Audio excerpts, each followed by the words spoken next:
कल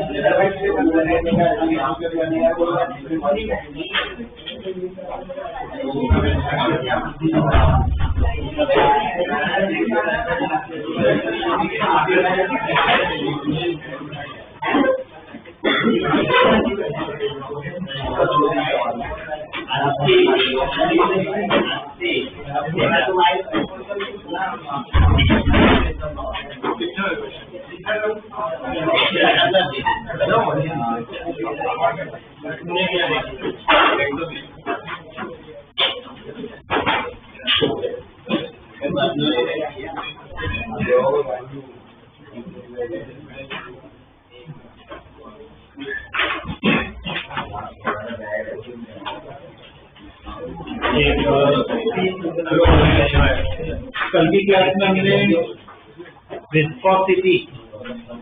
विस्कोसिटी पढ़ा था। उसके बाद वो टर्मिनल स्पीड वाला पार्ट भी पढ़ा था ना। उसके बेस पे क्वेश्चंस भी किए थे।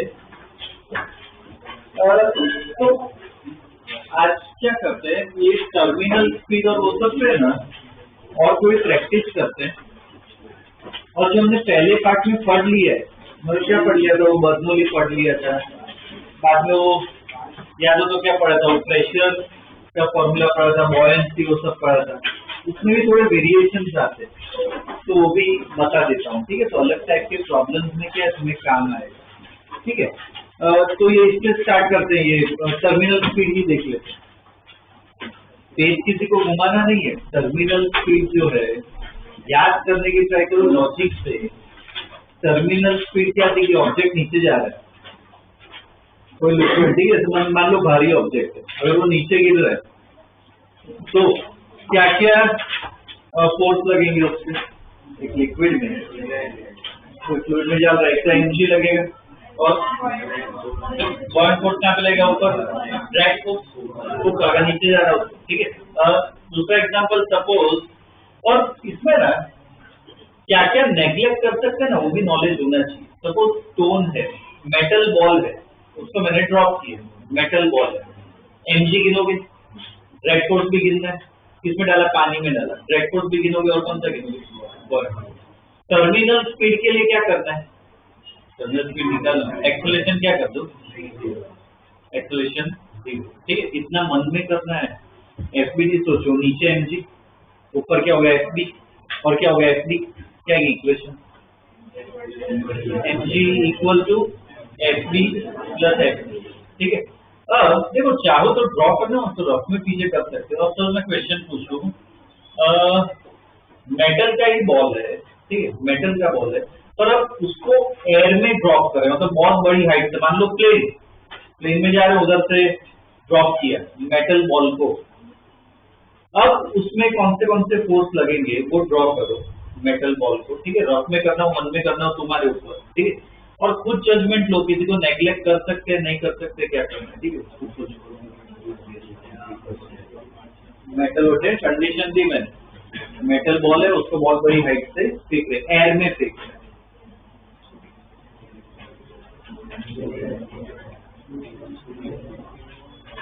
बोलो क्या क्या विजुअल है, बॉल नीचे जा रहा है, मेटल बॉल नीचे जा रहा है, एमजी लगेगा और ड्रैग फोर्स कहाँ लगेगा, ऊपर, बॉयंट फोर्स भी देखो लगता है, पर बॉयंट फोर्स क्या होता है, बहुत कम लगता है। मेन बॉयंट फोर्स किसमें लगता है, लिक्विड में लगता है, गैसेस में इतना नहीं लगता है, क्योंकि डेंसिटी बहुत कम होती है गैस से। तो जो बॉयंट फोर्स है ना, उसको नेग्लेक्ट करते हैं। और इसमें टर्मिनल स्पीड पूछती हो तो क्या करोगे, मतलब एक्सेलरेशन 0 करना है, क्या इक्वेशन एफ डी, क्लियर है ये, ध्यान रखना। ठीक है, बाद में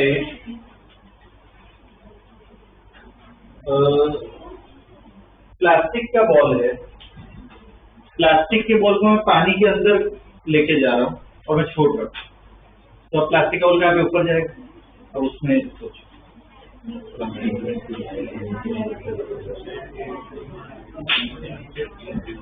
प्लास्टिक के बॉल में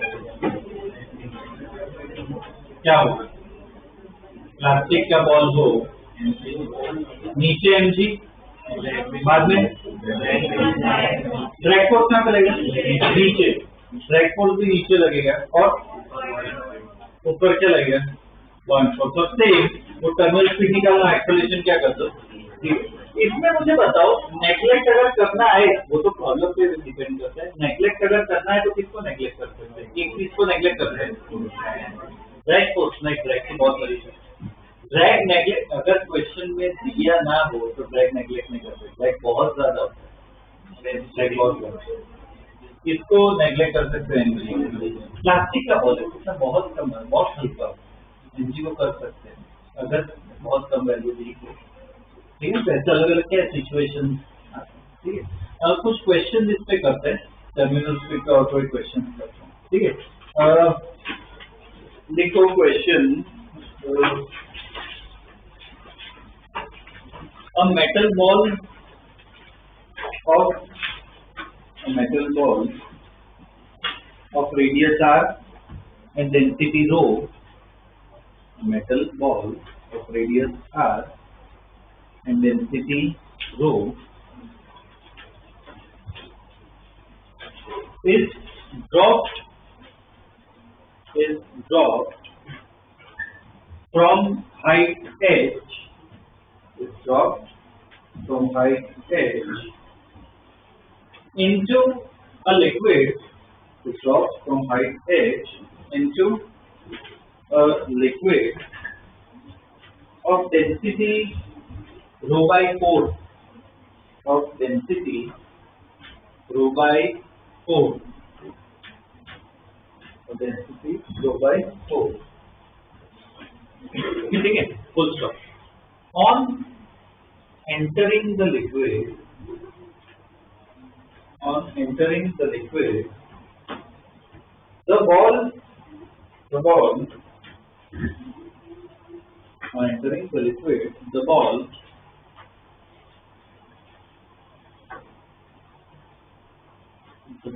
suddenly moves, with constant speed. The ball suddenly moves with constant speed. The ball suddenly moves with constant speed. ठीक है, full stop. Find h. Find h. ठीक है, और take viscosity of liquid eta. Take viscosity of liquid eta.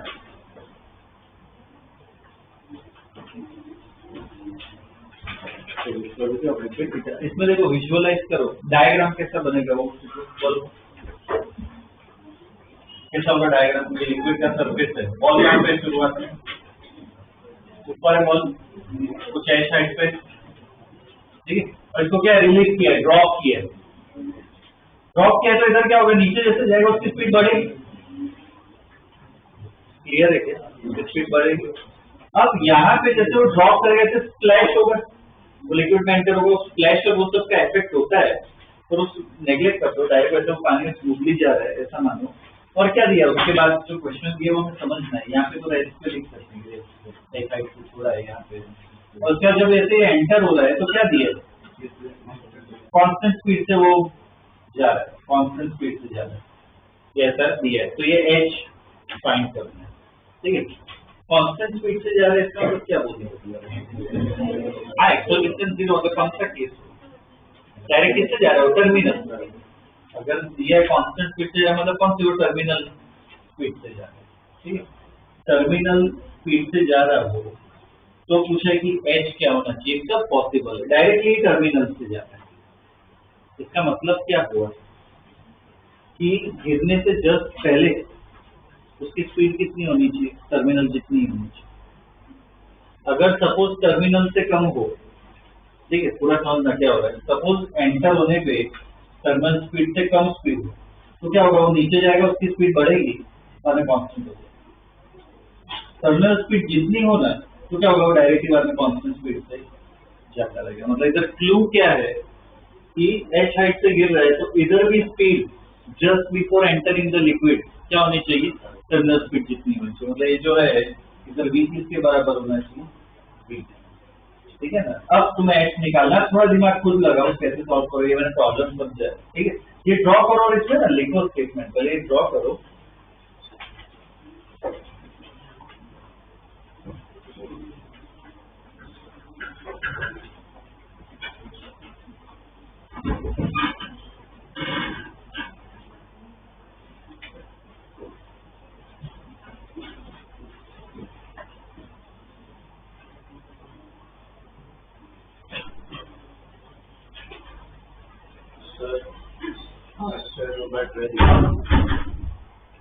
Solve कर लेते, ये draw करो, statement लिखो इसमें कि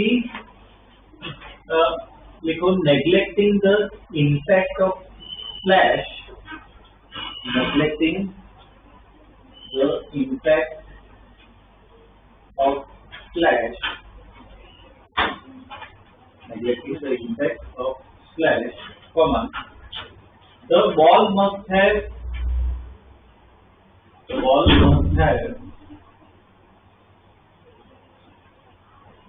speed equal to, the ball must have speed equal to its terminal speed, ball must have speed equal to its terminal speed, so it can move in the liquid, so it can move in the liquid with constant speed, so it can move in the liquid with constant speed। ठीक है, constant speed से move करते हैं। तो अब h कैसे निकाल, वो कुछ क्लू बताओ कैसे निकालते हैं। एक अच्छा अप्रोच है इधर, क्या करो,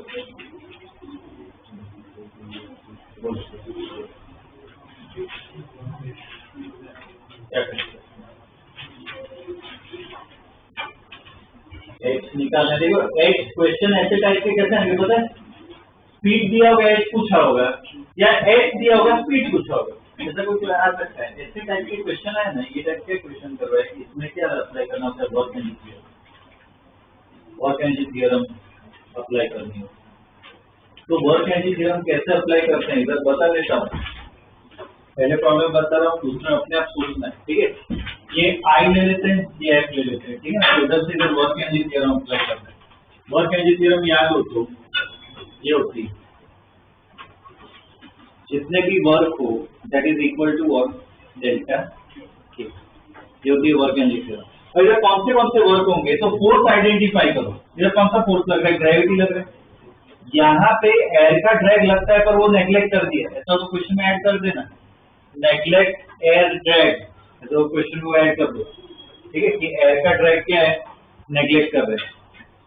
ठीक है, नेग्लेक्ट एयर ड्रैग,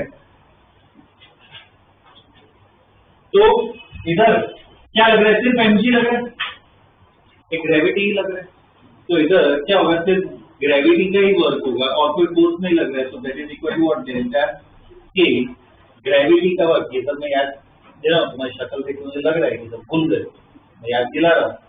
ग्रेविटी का कभी भी वर्क है मतलब किसके बराबर होता है, minus delta, change in potential, minus equal to क्या लिख सकते हैं, डेल्टा के। डेल्टा यू को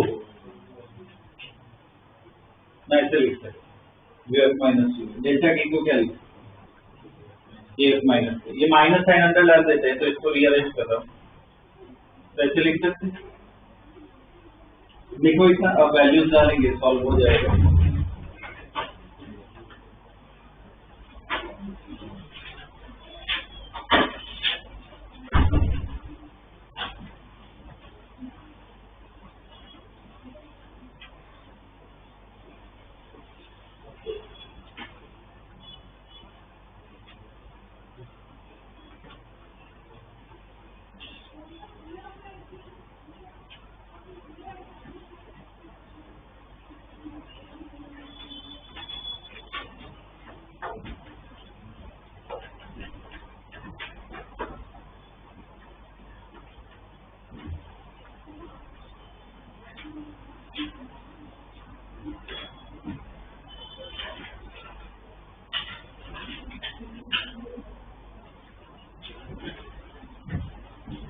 यू आई का मतलब क्या होता है? यहाँ पे पोटेंशियल लिखनी है। पोटेंशियल क्या फॉर्मूला है?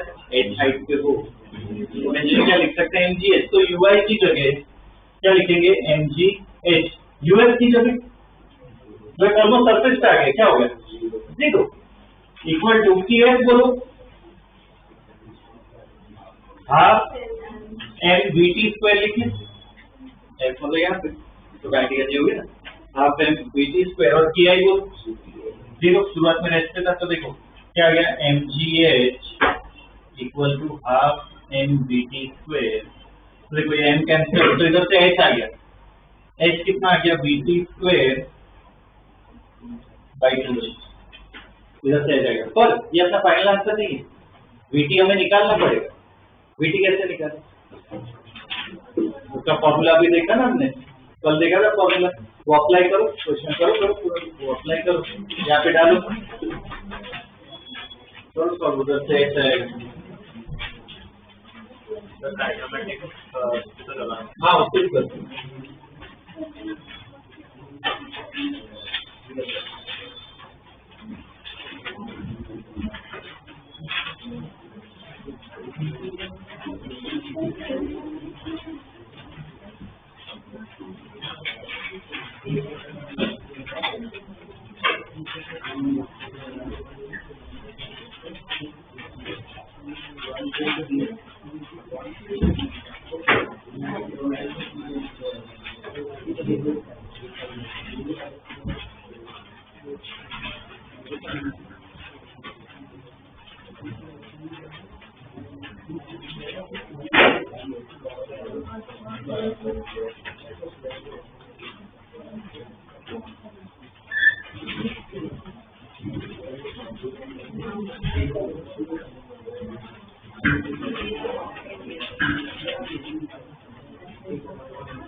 वीटी का फॉर्मूला क्या था?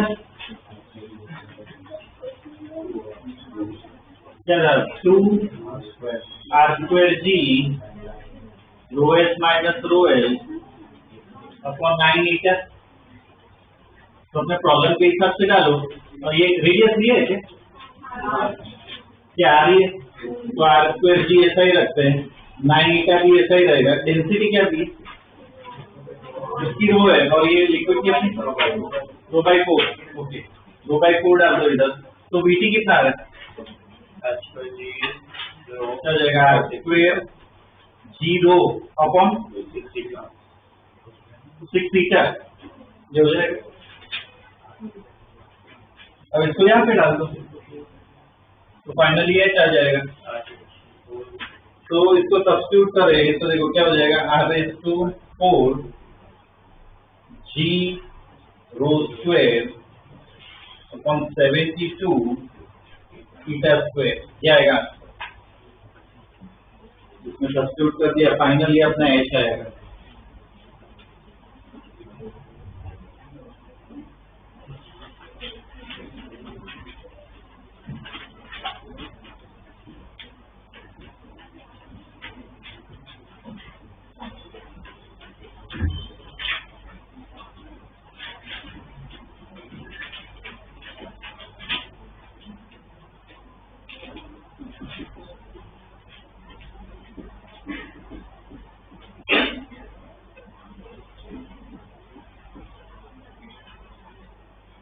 ठीक है, ऐसे ये सॉल्व करना है। ठीक है ना, ये क्वेश्चन आ सकता है। ठीक है, इसमें और अलग वेरिएशन क्या आ सकता है? लिखो question, consider a rain drop, consider a raindrop of mass 0.1 gram, consider a raindrop of mass 0.1 gram falling from cloud, falling from cloud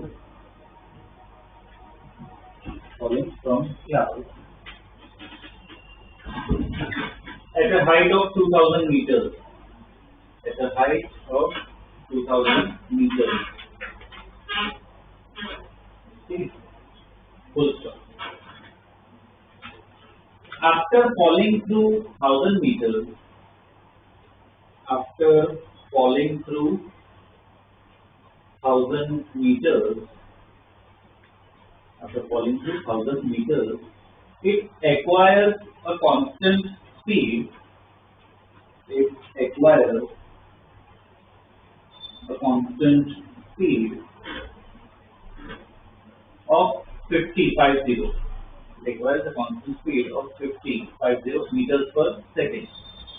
Requires a constant speed of 50 meters per second. ठीक है, full stop.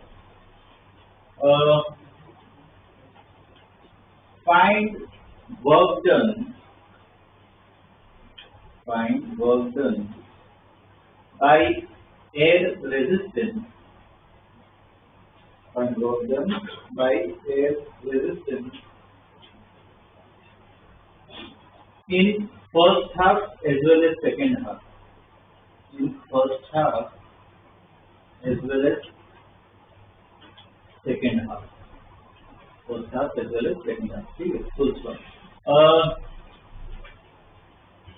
इसमें और information दे रहा हूँ. Neglect buoyancy.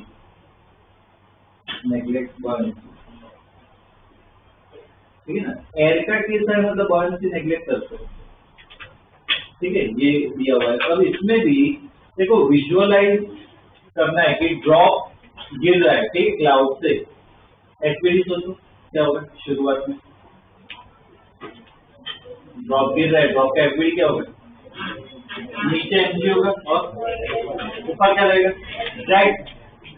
Buoyant force नहीं लगेगा, neglect कर दिया, तो नीचे एमजी, ऊपर क्या होगा, ड्रैग. जैसे जैसे नीचे जाएगा ड्रैग क्या होगा, बढ़ता जाएगा. तो एक मोमेंट पे क्या होगा, पूरा प्रोसेस बोले विजुअलाइज करो. एक मोमेंट पे क्या हो जाएगा, एक्सेलरेशन 0, बाद में क्या हो जाएगा, कांस्टेंट स्पीड से गिरना. तो इधर वो दिया हुआ है कि कितने मीटर बाद वो दिया है, 1000 मीटर बाद क्या उसको टर्मिनल स्पीड मिल जाए. ठीक है, तो इसमें वर्क और वो सब कुछ है. ऐसा कोई केस है वर्क वाला है, मतलब वर्क एंड थ्योरम ही लगाना है. ठीक है, तो डायग्राम इसमें ड्रॉ करो. एक बार खुद ट्राई करो ना, डायग्राम बनाओ, जितना हो सके उतना डेटा लिखो डायग्राम. जितना हो सके उतना डेटा लिखो, तो हमें क्या वो work and answer work and theorem से ही आएगा, तो हमें अप्लाई करने का काम आएगा. ठीक है, इंफॉर्मेटिव होना चाहिए.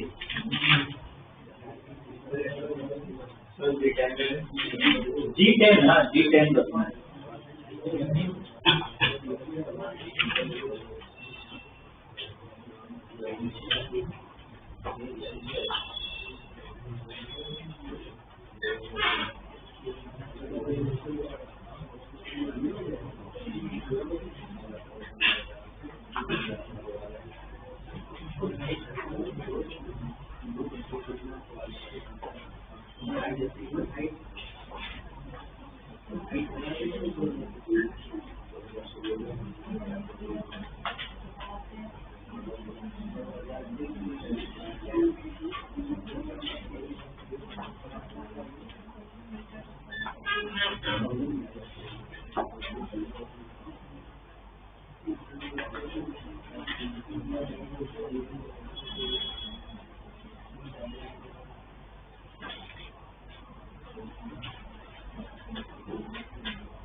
हो गया क्या? कैसा होगा इसका डायग्राम?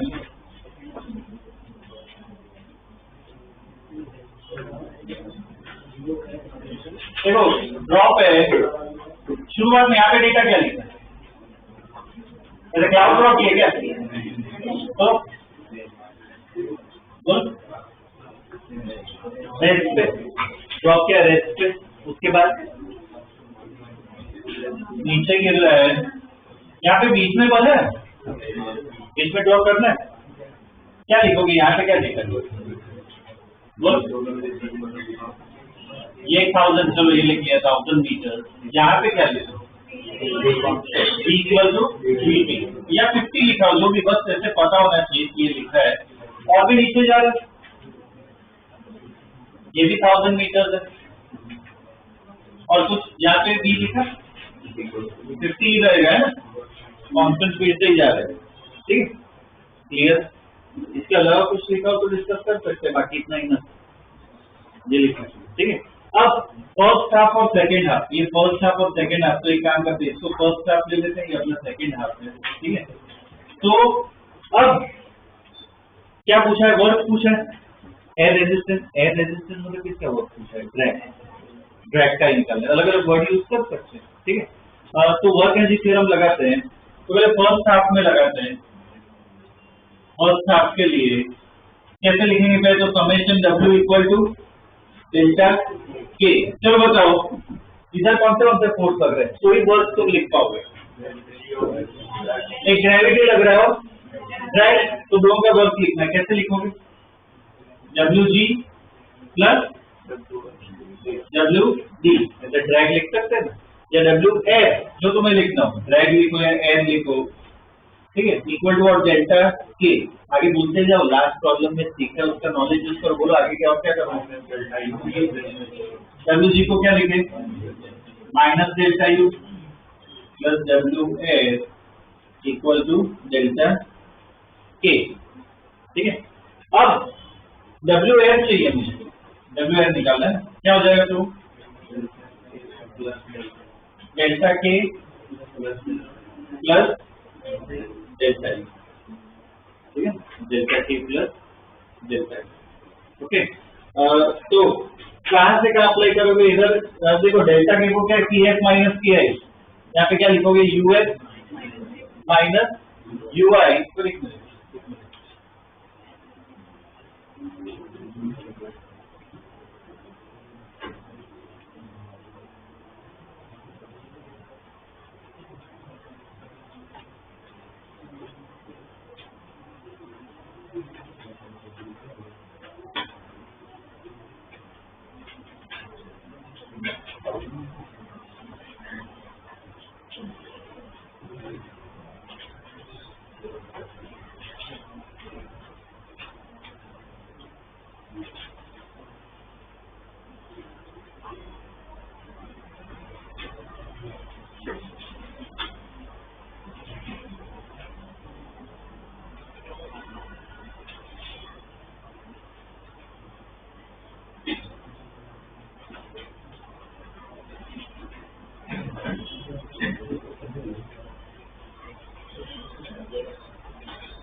ओके, यहाँ करो करो, ये क्या हो जाएगा, TF माइनस KI प्लस ये क्या हो जाएगा, UF माइनस UF। अब ध्यान देगा F और I क्या होगा, इधर बताओ, I और F डिसाइड करना है, I कौन सा होगा, F, ये बताओ, ये I होगा, ये F, अब लगाओ फॉर्मूला करो, G को 10 रखना, चलो सॉल्व करोगे, माइनस में आ रहा है,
ये इसमें देखो, अगर ये सब्स्टिट्यूट करें तो W A equal to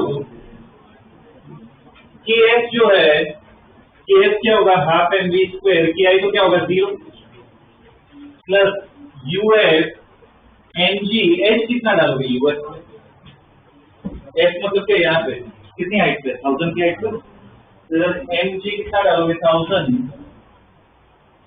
minus U आई कितना डालोगे इसमें 2000, तो ये हाफ एम, देखो इसमें काम करते हैं कैलकुलेशन, एम कॉमन ले लेते हैं तो बी स्क्वायर बाई 2 प्लस ये 1000 जी माइनस ये कितना हो जाएगा 2000 जी। अब वैल्यूज डाल दो, ये एम कितना 0.1 ग्राम है तो उसको केजी में करना पड़ेगा। बी कितना दिया तो 50 स्क्वायर बाई 2 प्लस जी को 10 रखो तो ये कितना हो जाएगा 10,000 माइनस ये कितना हो जाएगा 20,000। इससे इतना तो कर सकते हो कैलकुलेट, बोलो कितना आ रहा है, पॉइंट माइनस में आना चाहिए माइनस 0.875 जूल, याद है क्या,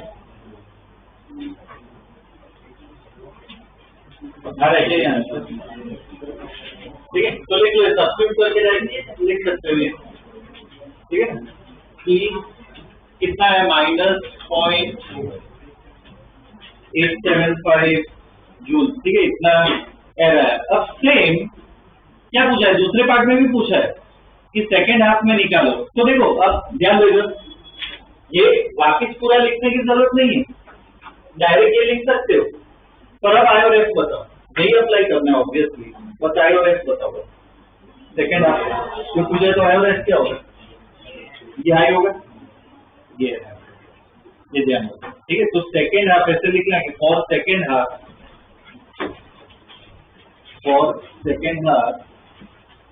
क्या होगा, डब्ल्यू एन इक्वल टू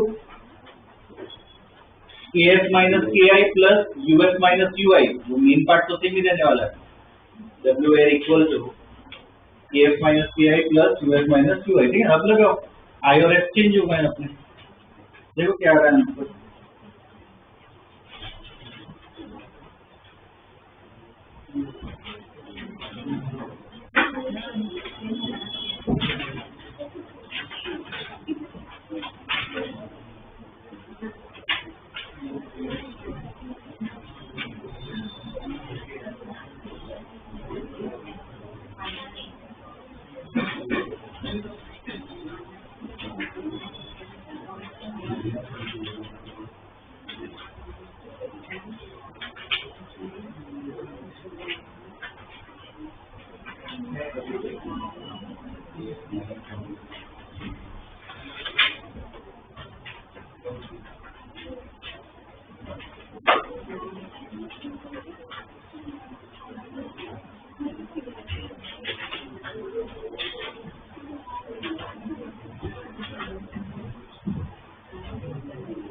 आ रहा है क्या आंसर?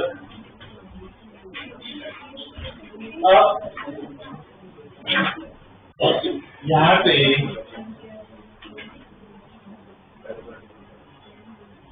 KF जो है, KF क्या होगा बोलो? KF क्या होगा? 0 क्या होगा? हाफ एम बीच का हुआ है, नीचे देखो सबसे नीचे हाफ एम बीच का मतलब 50 स्क्वायर माइनस क्या है बोलो? आई अब ये है तो क्या वही रहेगा half M 50 square plus UF क्या है? जमीन पे आ गया तो क्या होगा? 0 माइनस यूआई कितना होगा? एम जी हाइट कितनी है? 1000 फिर तो कैंसिल हो गया। फिर माइनस एम कितना है? 1.1 ग्राम है तो 10⁻³ जी कितना है? 10 ये 1000 तो क्या आएगा आंसर? -1 जूल। ठीक, दूसरे में कितना वर्क मिलेगा? -1 जूल।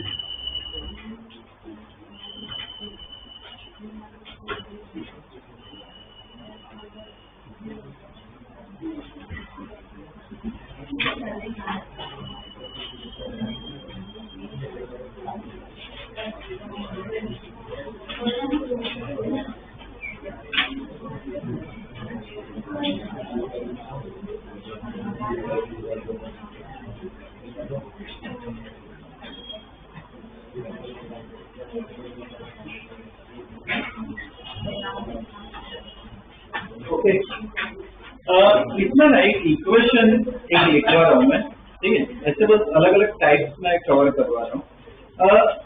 अगर सपोज एक पाइप है, ऐसे एक पाइप है, इस पाइप में से जैसे लिक्विड फ्लो हो रहा है, ठीक है? इस पाइप में क्या लिक्विड फ्लो हो रहा है, तो ये पाइप ऐसे पूरा भरा हुआ है, अपने आप लिक्विड फ्लो नहीं होगा। अगर विस्कस लिक्विड है तो अपने आप फ्लो नहीं होगा, एक प्रेशर डिफरेंस प्रोवाइड करना पड़ता है। यहाँ पे इस तरफ फ्लो है, मतलब यहाँ पे प्रेशर P2 ले लेते हैं, यहाँ पे कुछ प्रेशर P1 ले लेते हैं। अगर मुझे इस तरफ फ्लो करवाना है तो P2 ज्यादा होना चाहिए, P1 कम होना, तभी क्या होगा? फ्लो होगा। ये सिलेंडर की लेंथ L ले लेते हैं, इसका रेडियस R ले लेते हैं, इस लिक्विड की विस्कोसिटी ईटा ले लेते हैं। तो इससे ना हम क्या है? फ्लो रेट निकाल सकते हैं। फ्लो रेट की है ना एक इक्वेशन है, ठीक है? तो वो लिख लो, 2-3 स्टार बना के स्टेटमेंट लिख लो। स्टेटमेंट लिखो,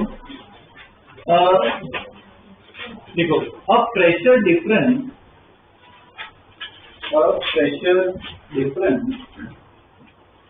is required. A pressure difference is required in a pipe. Pressure difference is required in a pipe. Pressure difference is required in a pipe to maintain flow. To maintain flow of a viscous fluid. To maintain flow of a viscous fluid. Maintain flow of a viscous fluid. ठीक है? Next time में लिखो, consider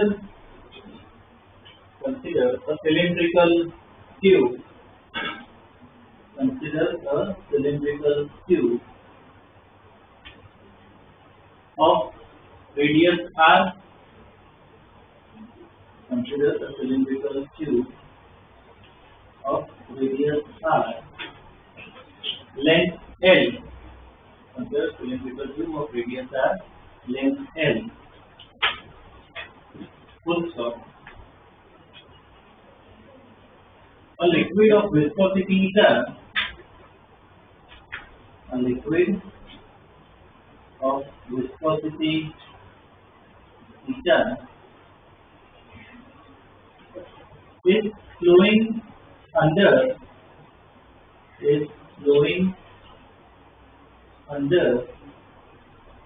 pressure difference delta P. Flowing under pressure difference delta P. Flowing under pressure difference delta P. Draw करो इस diagram.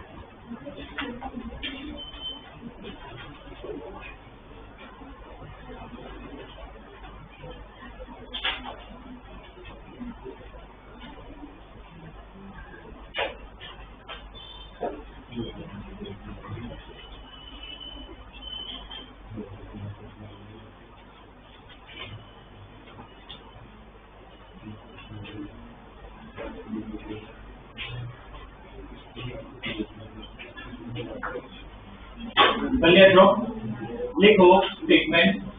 The volumetric flow rate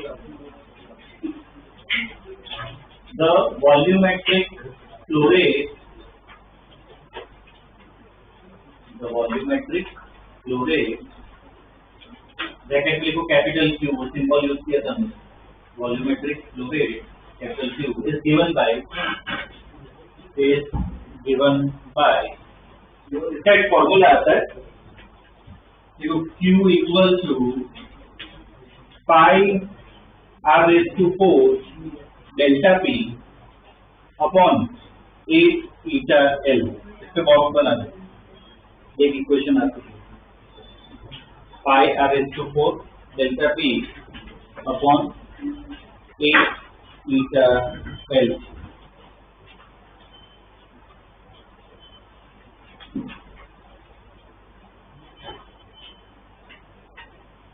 upon 8 theta L.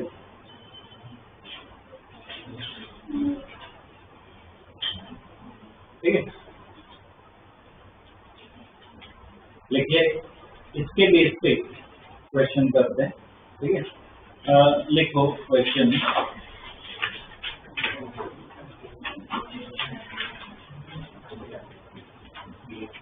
The rate of flow of water, the rate of flow of water in a capillary tube, the rate of flow of water in a capillary tube, CAPILLARY, capillary. The rate of flow in a capillary, the rate of flow of water in a capillary tube is Q naught. Is Q naught. Is Q naught. Find the rate of flow of water. Find the rate of flow of water. Find the rate of flow of water in another tube. In another tube having length and radius double, having length and radius double,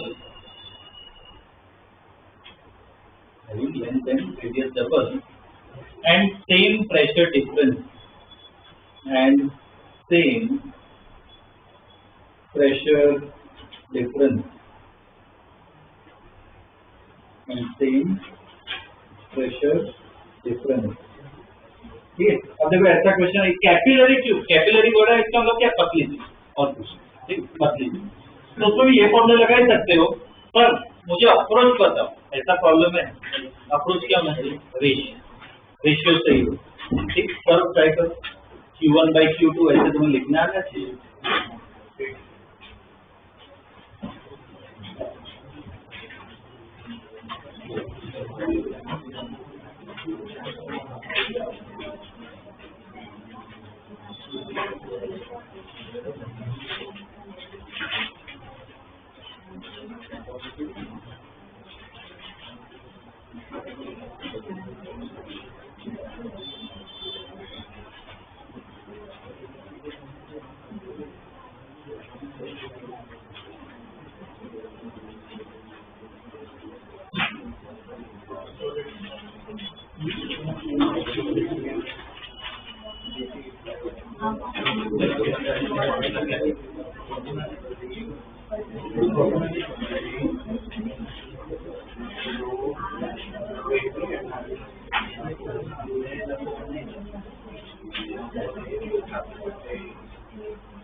क्या ratio से करेंगे, तो इसमें पहले था ना proportionality, proportionality देखो अपने प्रॉब्लम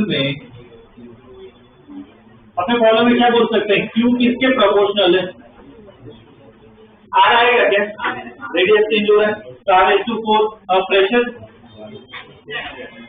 सेम है क्या, तो प्रेशर लिखने की जरूरत नहीं है, ईटा लिक्विड सेम है, लेंथ अलग हो रही है, तो ये आएगा, तो Q1 by Q2 equal to क्या लिख सकते हैं, R1 by R2 rays to 4 into क्या आएगा बोलो, L2 by L1 है ना, इनवर्सली है। पहले में फ्लोरेट में पहला फ्लोरेट दे रखा है Q0, दूसरा मुझे निकालना है, पहले का रेडियस कुछ आप ले लेते हैं, दूसरे का कितना होगा, डबल दिया है, 2R रेज़ टू 4, और दूसरे की लेंथ कितनी, 2L, ओके, पहले की L है, हाँ, तो ये तो सब तो क्या Q2 निकालना है, अब तो कर सकते हो, कितना है 8Q0, 8Q0, ठीक है, ये ऐसे फ्लो वाला क्वेश्चन आ सकता है।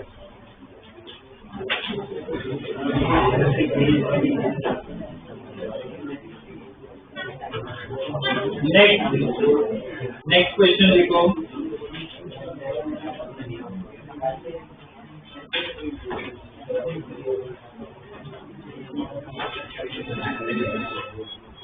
अब capillary tube,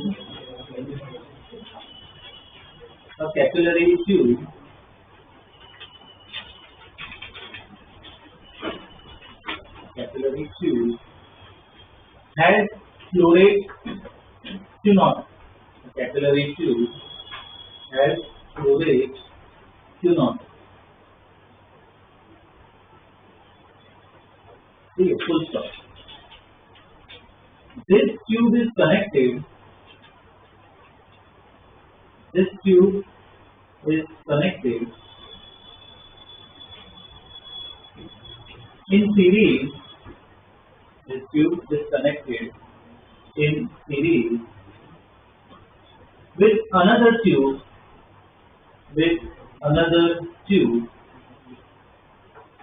of same length, with another tube of same length but half the radius. Same length but half the radius. ठीक है, full stop.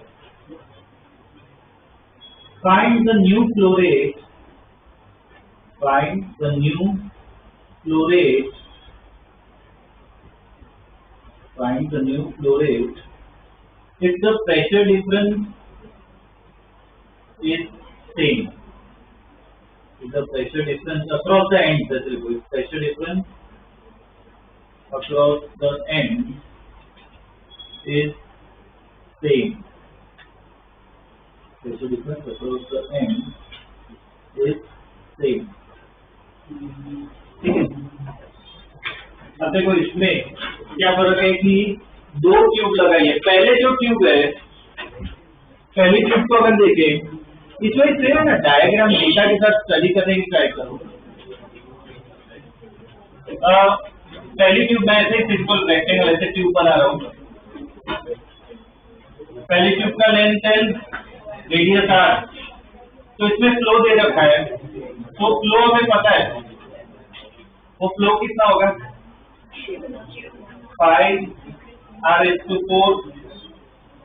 Delta p upon a theta l. ठीक है ना, ये दे रखा है.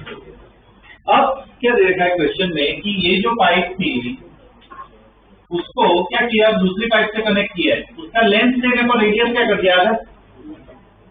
तो ये लेंथ है, ये भी लेंथ है, इसका रेडियस r है. तो इसका कितना होगा? अब फ्लो रेट. अब मुझे नया फ्लो रेट निकालना है. इसका Q0 दे रखा है, इसका कुछ Q डैश से लेते हैं, वो मुझे निकालना है. और क्या दिया हुआ है? Pressure difference same. Pressure difference से इसके अक्रॉस अगर डेल्टा P है तो यहाँ पे भी इसके अक्रॉस, एंड के अक्रॉस कितना है? Delta P. ये मेंटेन किया. तो क्यों जैसे ये बताओ, इसमें थोड़ा हेल्प कर सकते इधर से इधर. जैसे यहाँ से आएगा हमने फॉर्मूला लगाया, यहाँ से डायरेक्ट फॉर्मूला लगा सकते नहीं लगा. आर चेंज हो रहा है. तो ये जो फॉर्मूला होगा या तो इसके अक्रॉस या तो इसके अक्रॉस का, पूरे के अक्रॉस नहीं लगा. तो तुम्हें खुद सोचना कि क्या करेंगे. सोचो क्या कर सकते. कॉम्पिटिटिव पार्ट में से क्वेश्चन है.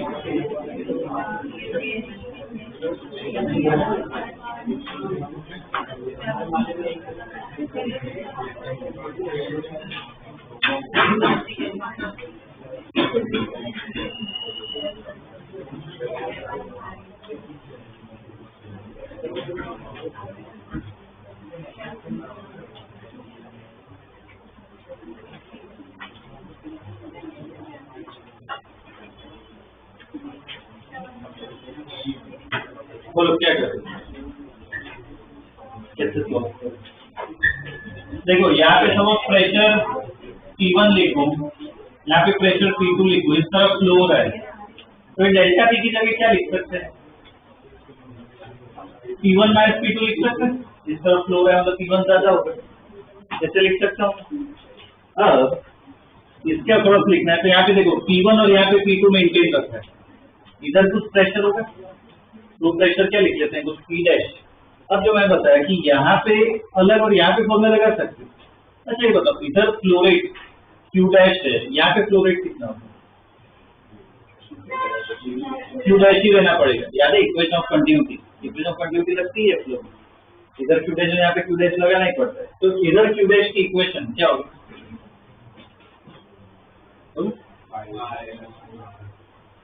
पाई क्या हो जाएगा? अब इसको 4 क्या लिखेंगे? P1 minus P dash upon a theta l. वैसे ही क्यू डैश इक्वल टू इसके अक्रॉस अगर लिखना हो क्या हो जाएगा, pi R by two raise to 4, pressure difference क्या है, P dash minus P two upon A theta L, ये रहेगा। इनको सॉल्व करोगे, देखो अप्रोच पता होना चाहिए, वो क्या करोगे, इन दोनों को इक्वेट कर सकते हो, तो उससे क्या मिलेगा, उससे क्या मिलेगा पी डैश, उससे क्या मिलेगा पी डैश, बाद में रेशियो से सॉल्व कर, ठीक है। इतना लिख लो, देखो आगे तो खुद करना है, थोड़ा तो खुद ट्राई करो।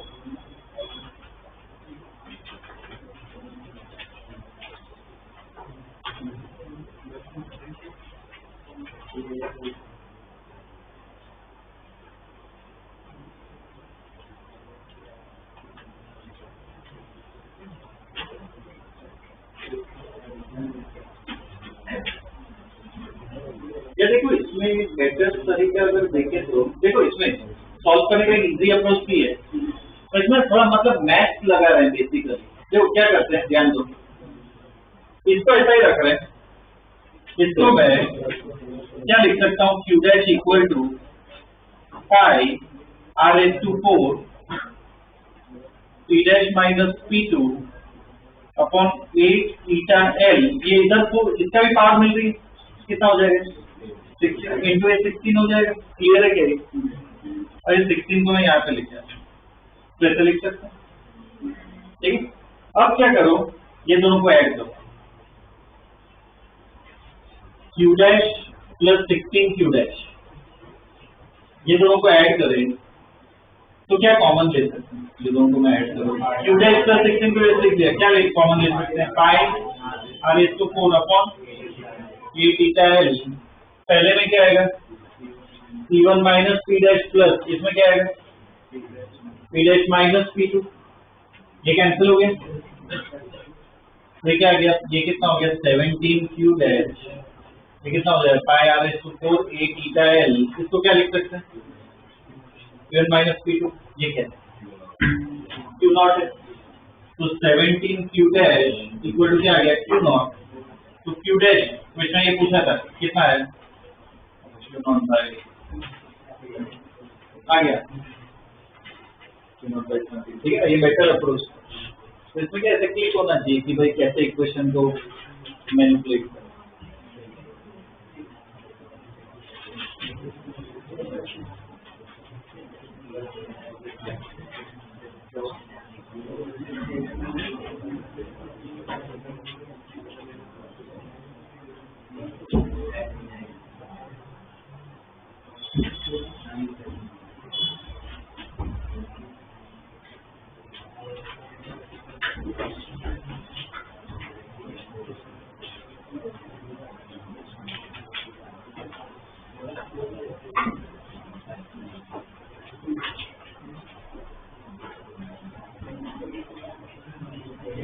इतना लिख के खुद सॉल्व करना, कॉपी मत करो, और भी देखो मुझे अलग अलग प्रॉब्लम करवाने, एक केस है ना, एक पर्टिकुलर टाइप मुझे करवाना था जो प्रेशर के टाइम रह गया था, तो कॉम्पिटिटिव बेस पे वेसल का एक्सेलरेशन हो सकता है, मतलब देखो ऐसा केस होगा, इसको क्वेश्चन ही बना देते हैं, ठीक है। ये जो अपने मैनोमीटर है यूट्यूब, याद हो तो इसमें लिक्विड फील करे तो क्या सेम लेवल तक ही होता है, सेम लेवल तक ही होता है। अब मुझे बताओ इसमें अब इंटरेस्टिंग पॉइंट क्या है, अगर इसको सपोज ट्यूब को मैं से आगे एक्सेलरेट करो, तो मूव करो, क्या लगता है क्या,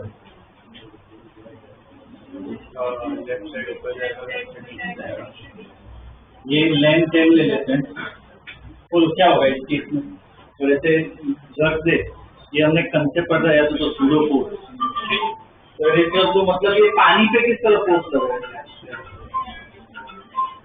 किस तरफ लग रहा है, लेफ्ट साइड, इसका मतलब इसका लेवल क्या होगा बढ़ता है, तो इसका लेवल क्या होता है, इस तरफ गया तो पीछे प्रेशर बढ़ता है, तो क्या होगा ये लेवल बढ़ेगा, ये लेवल क्या हो जाएगा कम हो जाएगा।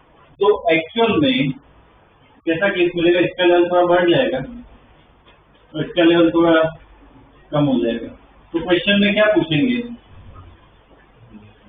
ये हाइट निकालो, ये डिफरेंस कितना होगा, ठीक है। इसकी डेंसिटी रो ले लेते हैं, ड्रॉ करो, ये क्वेश्चन लिखवा देते हैं, 4 मार्क्स कर देना इसको।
अब ये ऐसे टाइप के प्रॉब्लम है जिसमें हॉरिजॉन्टल एक्सेलरेशन हो, तो इसको कैसे सॉल्व करना होता है, उसमें ना एफबीडी स्टडी करते हैं। पर किसका एफबीडी स्टडी करते हैं, ये पार्ट, इसमें पार्ट, ये अप्रोच होता है सॉल्व करने। क्यों ये पार्ट को स्टडी करते हैं, इस पार्ट के ऊपर कैसा प्रेशर और इस पार्ट के ऊपर कैसा प्रेशर, ठीक है ना। तो इसलिए क्या है, ये पार्ट का भी इसका मैं एफबीडी स्टडी करता हूँ, ठीक है। तो यह 2-3 स्टार बना के इसमें लिखो, जैसे प्रॉब्लम्स करके ही सीखोगे। देखो कि for horizontal acceleration study FBD,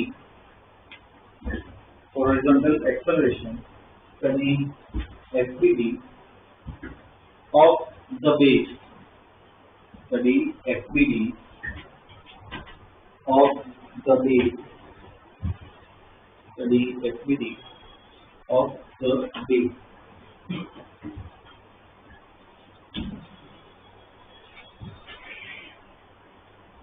तो इसका एफबीडी बनाता है, तो इसका एफबीडी, इतने पार्ट का एफबीडी बना है, ठीक है। बेस का एफबीडी है, तो क्या होगा, एक इधर से फोर्स लगेगा, क्यों, इधर प्रेशर लग रहा है, तो प्रेशर जैसे क्या इस तरफ फोर्स लगेगा, तो फोर्स यहाँ पे F1 ले लेते हैं, और ये जो लिक्विड है वो इस तरफ प्रेशर लगाएगा, इस तरफ फोर्स लगाएगा, तो फोर्स क्या ले लेते हैं, F2। इसका एक्सेलरेशन A ले सकता हूँ क्या, ये जो लिक्विड है इसका एक्सेलरेशन A आगे ले सकते हैं, पूरा वेसल उससे जा रहा है, तो इसका भी एक्सेलरेशन क्या होगा, A ही होगा। ये नीचे mg ऊपर वो नहीं बना, मुझे एक्स डायरेक्शन में ही करना, तो इसका एफबीडी होगा, ये लेंथ इसकी लेंथ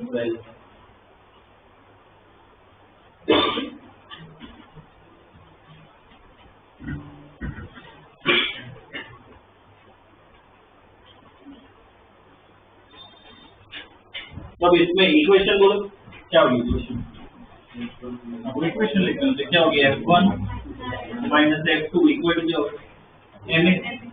अब F1 F2 कहाँ से प्रेशर आएगा, तो F1 को मैं क्या लिख सकता हूँ, प्रेशर इंटू एरिया, मतलब C1 इंटू कैपिटल, इसका कुछ एरिया, इसका ऐसा कुछ एरिया होगा, एरिया A ले लेते हैं, ठीक है, इसका जो एरिया है वो A ले लेते हैं, तो C1 इंटू A माइनस ये क्या होगा, P2 into A equal to M into A, क्या करें, P1 minus P2 into A equal to, देखो मास भी नहीं पता है, मास को यहाँ पे कैसे लिख सकते हैं, वॉल्यूम, तो डेंसिटी रो है, इसका वॉल्यूम बताओ, ये लेंथ L दे रखी है, इसकी लेंथ L है, एरिया A है, तो वॉल्यूम क्या होगा, इंटू L इंटू A, तो देखो ये कैंसिल हो गया, तो P1 minus P2 equal to क्या गया, रो L A। अब P1 यहाँ पे जो प्रेशर है ये 0.1 है अपने, ये 0.1 है, ये 0.2 है, तो यहाँ पे जो प्रेशर पूरे हाइट की वजह से, ये मुझे पता नहीं है, ये कुछ H0 ले लेते हैं, ठीक है, या H डैश ले लेते हैं, तो P1 से प्रेशर बोलो कितना होगा, और फॉर्मूला लगा सकते हैं प्रेशर का, रो G क्या है, हाइट क्या होगी, H plus H dash. P2 पे बताओ कितना प्रेशर होगा, तो इतना ही प्रेशर होगा, तो हमने एच डैश किया ऑलरेडी, तो P2 की जगह क्या डालेंगे, rho G H dash equal to rho L के। अब देखो इसको सॉल्व करें, एच डैश वाला पार्ट कैंसिल हो जाएगा, तो rho G H equal to किसके बराबर है, रो एल के, रो भी कैंसिल, तो एच देखो अपना आ गया एल ए बाई जी, ये एच आ गया इधर।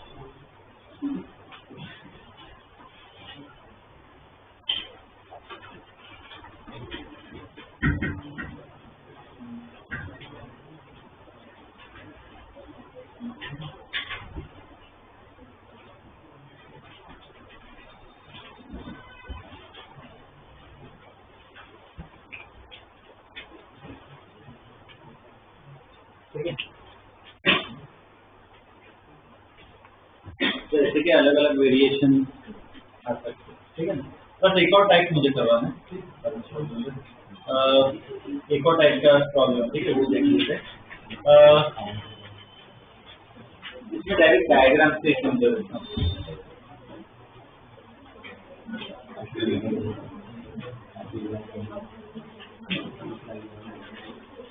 ये प्रैक्टिकल क्वेश्चन है, देखो एक वेसल है, वेसल में लिक्विड भरा हुआ है, ठीक है, जैसे अच्छा एकदम कर सके, बकेट है, बकेट में लिक्विड भरा हुआ है, ठीक है, और अपने हम हाथों से वो लिक्विड को घुमा रहे हैं, अगर ऐसे घुमा के वो वर्तुल बनता है, तो नोट किया हो तो वो फ्लैट नहीं होता है, जब घूमता है ऐसा शेप होता है, साइड वाला पार्ट थोड़ा ऊपर आ जाता है और बीच वाला पार्ट नीचे जाता है, ठीक है, ऐसा केस होता है, तो ऑब्जेक्ट को लिक्विड को घुमाए ना तो ऐसा केस बनता है, ठीक है, बीच में से हम घुमा रहे हैं, बीच में से घुमा रहे हैं,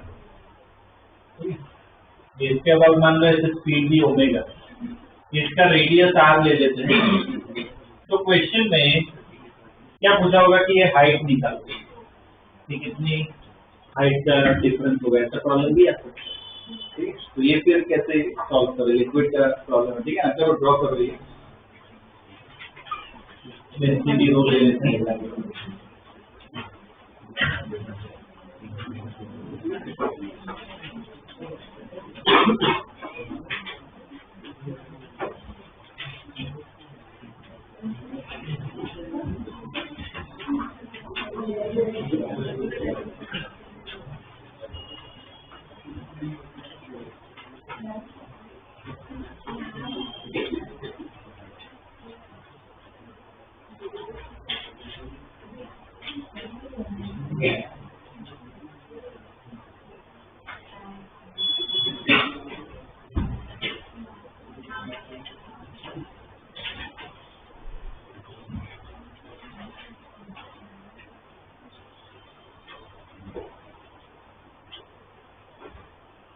चलिए तो ओके, इसमें लिखो find H, find H,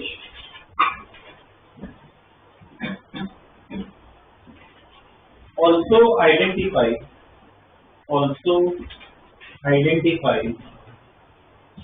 the shape of the surface, also identify the shape of the surface,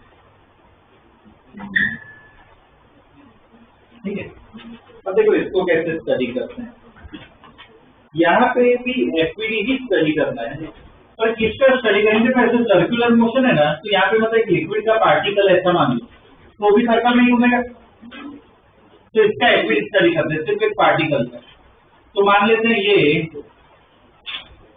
कुछ एक्स लेंथ पे और वाई हाइट पे ऐसे एक पार्टिकल, ठीक है, पार्टिकल का मास बहुत ही कम होगा, तो उसका मास क्या है, कुछ डी एम लिखिए, ठीक है, ये वाला ड्रॉ करना है, ठीक है ना, तो ऐसे ये ऐड करो डायग्राम में,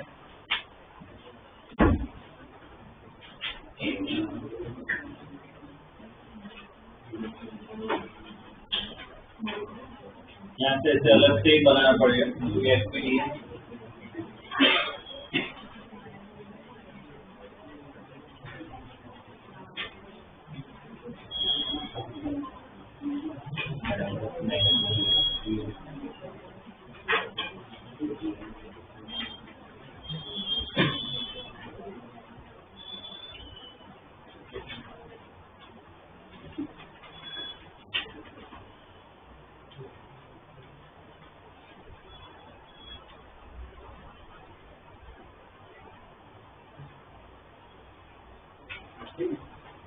अब इसमें से ड्रॉ करो कि इसमें एक एफबीडी बना रहे हैं, ठीक है, एफबीडी ऑफ पार्टिकल, ठीक है, एफबीडी ऑफ पार्टिकल। अब देखो ये सर्कल में घूम रहा है, ये जो है वो सर्कल में घूम रहा है, तो इसका देखो एफबीडी क्या होगा, नीचे एक एमजी आएगा, मास एम लिखो डीएम लिखो एक ही बात है, एमजी, ठीक है, यहाँ पे वाई, और ये जो नीचे का लिक्विड है उस पर क्या इस तरफ नॉर्मल लगाएगा, यहाँ पे नॉर्मल लगता है, और सर्कुलर मोशन है, इस पार्टिकल का सर्कल में घूम रहा है, सर्कल में हमेशा घूमे तो एक एक्सेलरेशन हमेशा आता है, मतलब होता है सेंट्रीपिटल एक्सेलरेशन, क्या होता है सेंटर की तरफ, सेंटर की तरफ, ठीक है, वो AC होता है। अब इसमें ना क्या करना होता है, रिजॉल्व करना होता है, कंपोनेंट बनाना।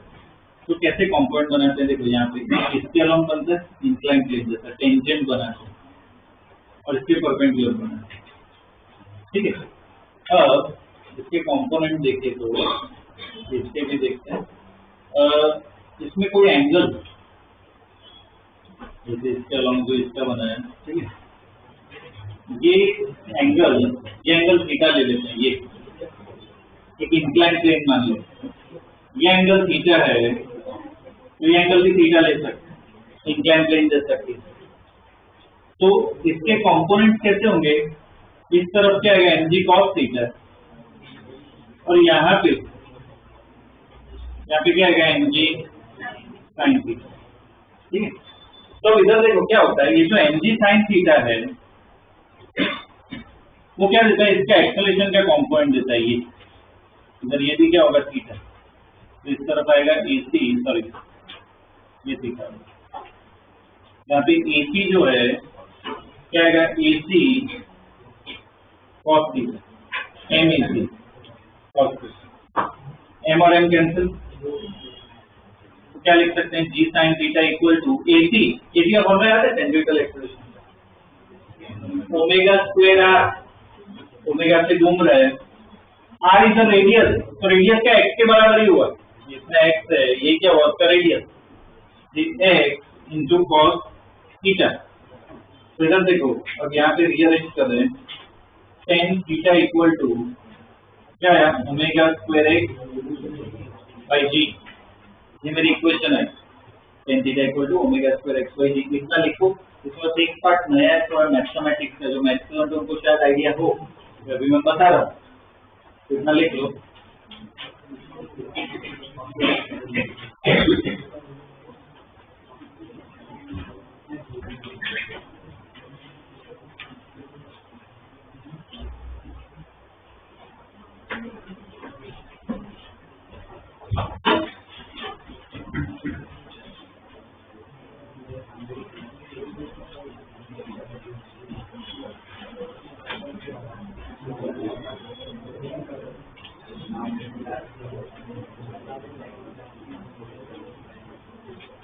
इसमें इसके आगे देखो कि here tan theta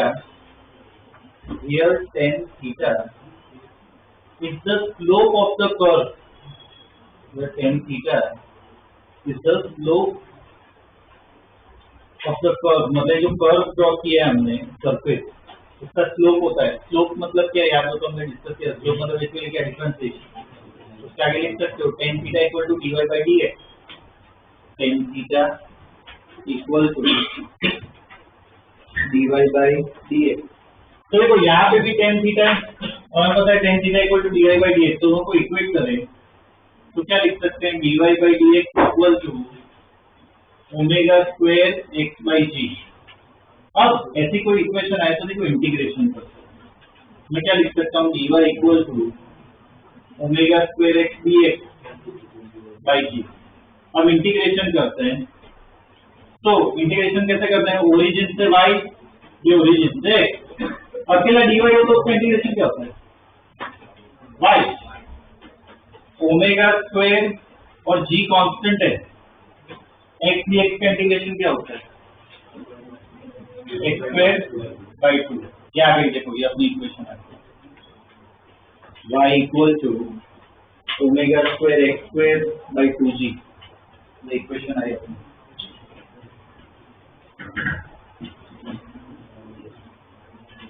y equal to omega square X square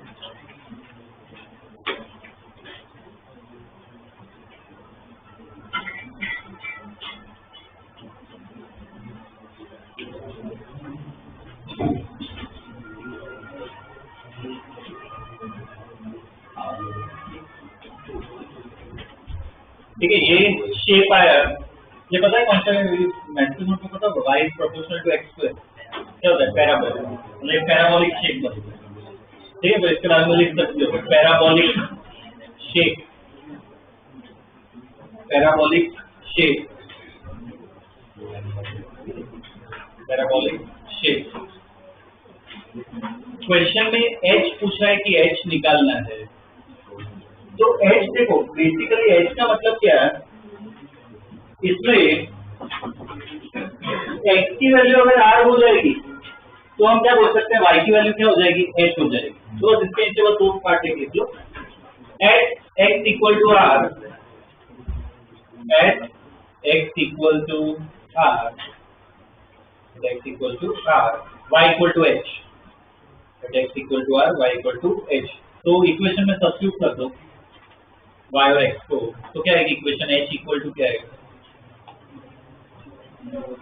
h equal to क्या आएगा, omega square r square by 2g, ठीक है ना, h equal to omega square r square by 2g। ठीक है, तो ऐसे ये सर्कुलर वाला पार्ट भी आ सकता है। ये तो purely comparative point of view से बताया, ठीक है। ये सब क्या मॉड्यूल में ऐसे क्वेश्चन जो तो काम आ सकते हैं वो अप्लाई कर सकते हैं, ठीक है।